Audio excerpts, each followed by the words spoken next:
Teman,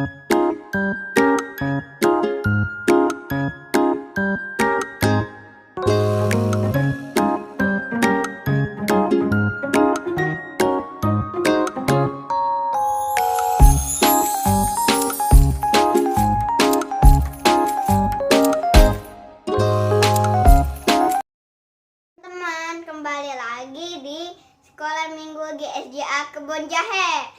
Nah, udah pada semangat belum nih? Aku tes dulu nih. Laskar Iman pasti menang. Aku juga ingin mengucapkan Hong Si Facai untuk teman-teman. Nah, sekarang kita berdoa dulu ya sebelum kita memuliakan Tuhan dan memuji Tuhan. Tuhan Yesus, terima kasih atas hari Minggu ini, pagi Minggu ini yang Engkau berikan untuk kami. Tuhan berkati ibadah ini dari awal, pertengahan hingga akhirnya. Tuhan, kami mau memuliakan dan memuji Engkau. Tuhan, berkati juga cici-cici yang memberitakan firman-Mu yang mulia. Tuhan, amin. Yuk kita nyanyikan satu lagu yang berjudul Tuhan Raja Maha Besar.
Teman-teman, masih pada semangat kan? Kita nyanyikan lagu Tuhan Yesus Baik.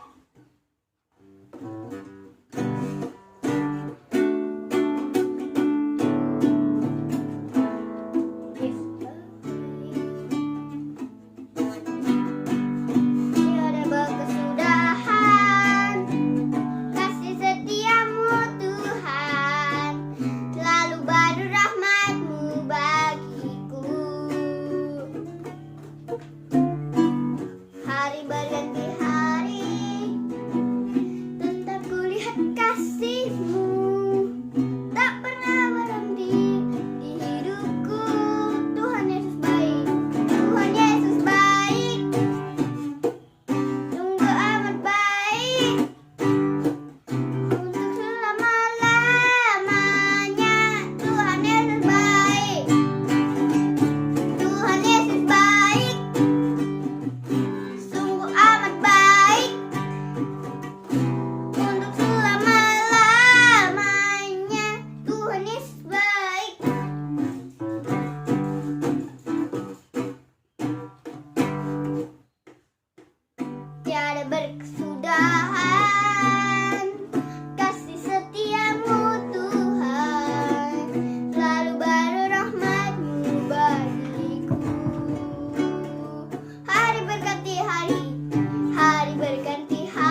saatnya kita akan mendengarkan firman Tuhan.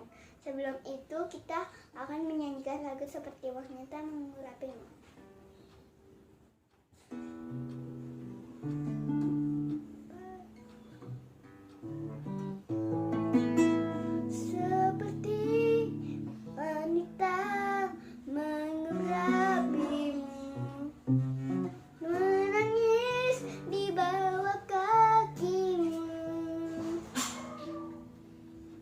Demikian hidupku mau mengasihimu, Yesus, engkau baik bagiku.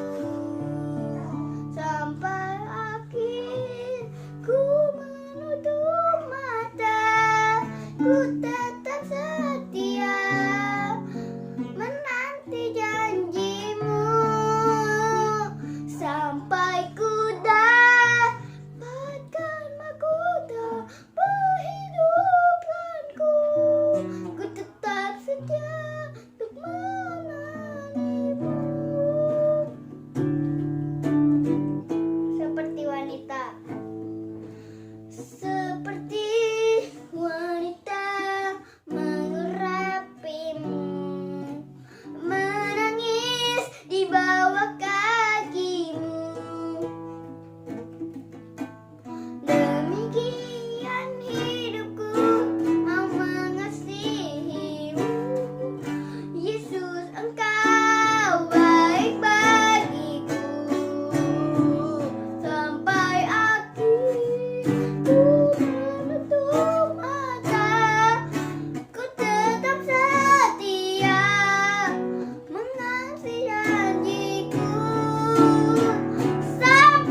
berkati ibadah ini dari awal, pertengahan hingga akhir. Berkati cici-cici yang memberitakan firman-Mu yang mulai ini. Tuhan, semoga kami bisa fokus kepada diberitakan firman-Mu oleh cici-cici. Semoga semuanya diberkati oleh anugerah-Mu. Terima kasih Tuhan, haleluya, amin.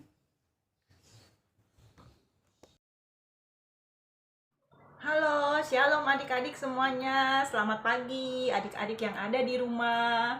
Kita ketemu lagi nih adik-adik di sekolah minggu online GSJA Kebun Jahe. Adik-adik apa kabarnya? Pasti luar biasa. Kita Laskar Iman dulu ya. Laskar Iman pasti menang. Iya. Kalian tetap semangat ya adik-adik. Yuk sekarang sebelum dengerin firman Tuhan, kita bersatu hati dalam doa. Kan tadi udah memuji Tuhan. Sekarang waktunya kita dengerin kebenaran firman Tuhan. Yuk semuanya adik-adik yang ada di rumah, lipat tangannya, tutup matanya. Kita bersatu hati di dalam doa. Tuhan Yesus, terima kasih buat setiap kebaikan Tuhan dalam hidup kami, buat setiap apa yang Tuhan beri.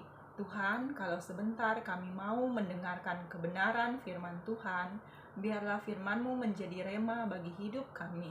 Firman-Mu meneguhkan dan menguatkan kami. Tuhan, ajar kami duduk diam, tidak berisik, tidak bercanda, mendengarkan firman Tuhan dengan sungguh-sungguh, walaupun ibadah kami masih online, tapi kami mau sungguh-sungguh mendengarkan firman Tuhan.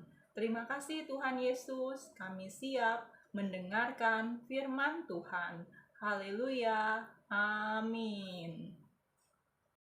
Nah, adik-adik, sekarang kalian tebak ya.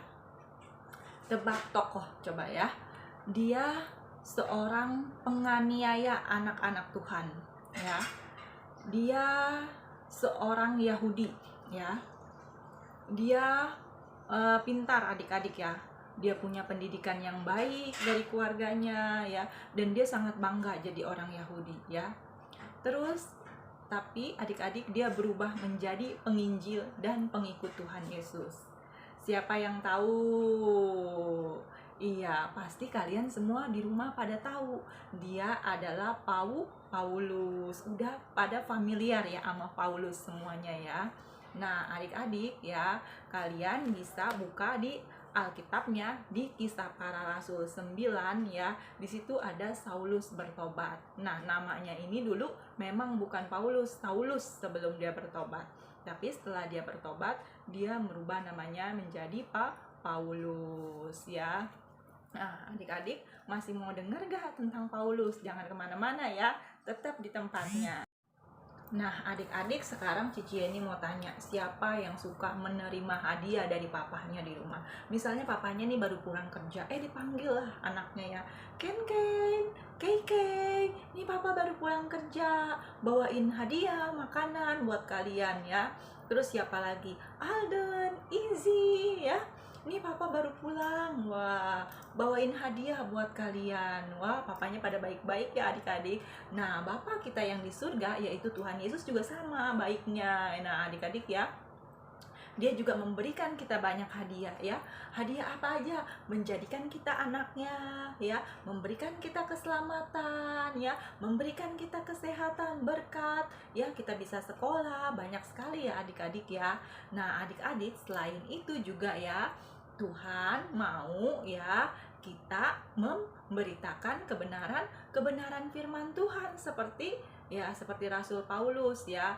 Dia tahu dan dia sadar ya kalau Rasul Paulus itu dia harus memberitakan kabar baik kepada semua orang ya, agar semua orang bisa mengenal Tuhan Yesus gitu ya adik-adik ya.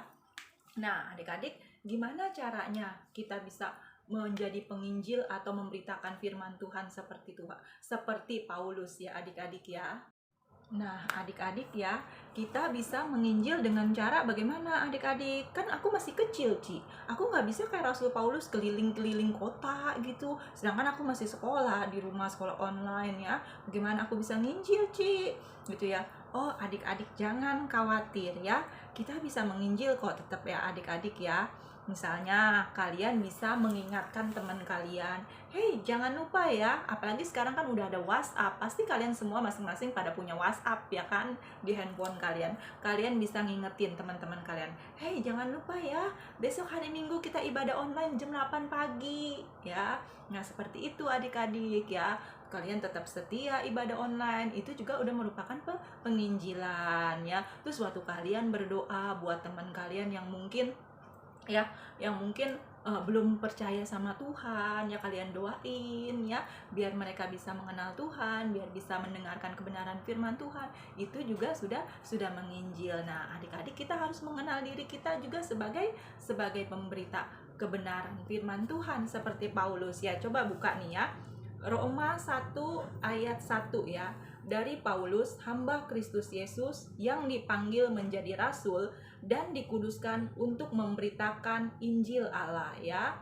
Jadi Paulus mengenal dirinya sebagai hamba Kristus ya, yang dipanggil untuk memberitakan Injil. Nah, kita juga harus seperti Rasul Paulus. Kita mengenal diri kita ya sebagai hamba Yesus Kristus ya, untuk memberitakan Injil. Seperti itu ya adik-adik. Nah, adik-adik, Rasul Paulus mengenal dirinya sebagai hamba Tuhan ya. Tadi dibilangnya di Roma 1 ayat 1 ya. Nah, dia sadar apa yang harus dia kerjakan adik-adik, yaitu dia harus melayani Tuhan dan mengerjakan semua kehendak Tuhan seumur hidupnya ya. Nah, adik-adik, gitu ya. Nah, Rasul Paulus memberikan kita contoh ya yang baik ya, yang patut kita tiru. Seperti itu ya adik-adik. Nah, adik-adik ya, sekarang kita ya mau belajar ya, yaitu panggilan dan tujuan hidup Rasul Paulus. Ada 3 adik-adik ya. Yang pertama yaitu memberitakan Injil keselamatan. Yang kedua, memperkenalkan dirinya sebagai hamba Kristus ya. Yang ketiga ya, melayani dan melakukan semua kehendak Tuhan seumur hidupnya. Nah, itu ya tadi adik-adik ya, panggilan dan tujuan hidup Rasul Paulus ada 3 ya. Adik-adik bisa belajar ya, dan adik-adik bisa menjadikan Rasul Paulus sebagai contoh ya, yang patut kita tiru ya adik-adik. Nah, adik-adik, firman Tuhan sampai di sini ya. Nah, adik-adik boleh mencatat setiap kebenaran firman Tuhan ya, boleh share di grup ya. Nah, adik-adik, terima kasih buat semuanya. Tetap jaga kesehatan ya adik-adik ya. Tetap berdoa